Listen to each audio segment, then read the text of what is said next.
everyone, Varun Agarwal here from bookmymbbbs.com. Today we are going to discuss about the widely discussed topic for all the MBBS students who plans to go abroad for MBBS is about the NMC regulation.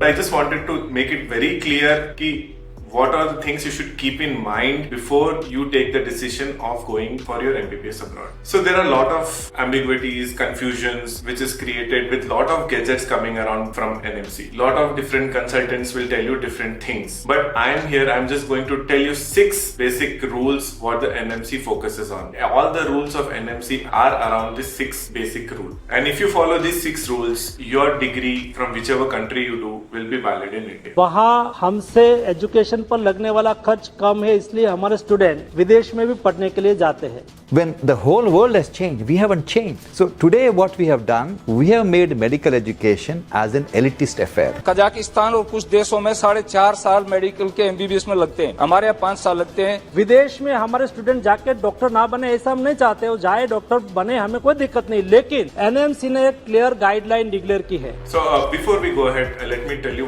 who is NMC. NMC is National Medical Council of India. Earlier it was MCI. That was dissolved in 2019 and NMC was formed. So NMC is the governing body which decides all the rules, regulations for medical students in India and Indian students studying abroad. So you have to keep in mind all the rules which have been formulated by them before you go for your MBBS abroad. So let me talk about the first rule which comes up, which you have to keep in mind. The first rule says that you should be NEET qualified. So if you're not NEET qualified, you cannot go for your MBBS abroad. You have to be qualified in NEET for you to go abroad to do your MBBS, then come back and then you can take the next exam or you can practice in India. So the first and foremost thing is you have to be qualified in NEET. What is the second law? The second law or the rule says that you should go to a university which is recognized by WHO. Earlier there was a list which was maintained by MCI, but that list has gone now. Now it is only WHO approved university which gives you education in English language. So you have to keep that in mind, that the university should be approved by WHO and the medium of instruction should be English. So talking about the third rule, which says that your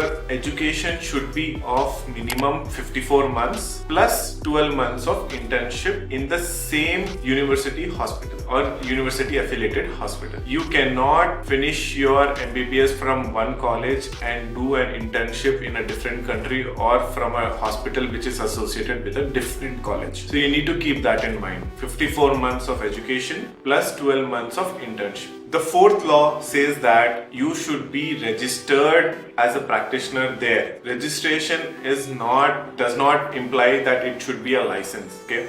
So what happens is once you finish your 54 months or like 5+1 years of course in any of the country that you're studying in, the respective college will make sure that you are registered with the local governing body there, which is entitled to grant you license. That is more important. So how does this registration happens? This registration will happen only once you finish all the 54 months or 60 months of theory plus 12 months of internship. Once this is done, you will be registered by college itself with the local body there, and that is what is required for you to come back to India. So anyone who says that you need to get a license in that country to come back to India is absolutely wrong. You should be registered with the body which provides you license. Like how in India NMC provides registration, and going forward NMC will provide license also. Till now Indian students used to just get a registration number with which they used to practice in India. Going forward, the students who are studying in India will also need to get registered with NMC after they finish their MBBS course, and then they have to give next part A to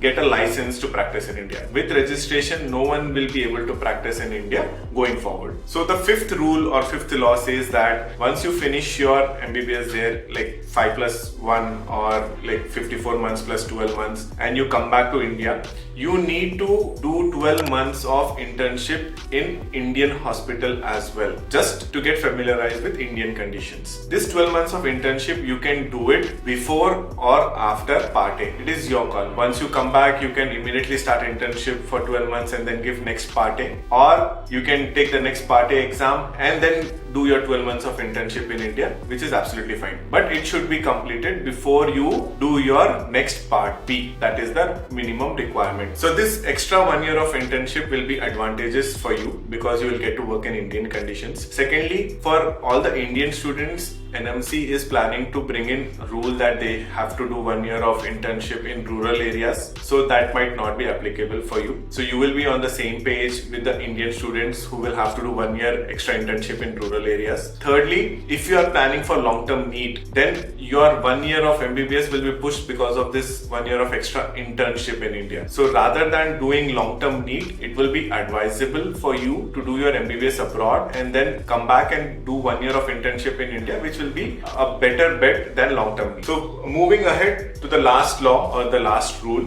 it says that once you are back to India, until you clear Part A, you will not be able to practice in India. So next exam is going to get implemented, or it will come in force from 2024. That means what? All the students who are doing their MBBS from India, apart from registration, they need to get a license from NMC by clearing next Part A, and that will be applicable for all the foreign medical graduates as well. Earlier, it was only the foreign medical graduates who used to come back to India and write an exam to get a license, whereas Indian students used to get the license directly. But going forward, it will be same for everyone, whether you study in India or if you study abroad. You will have to clear the next exam to get a license. So if you have any questions or any doubts, you can just put in your comments and I'll get back to you. Thank you everyone. All the best.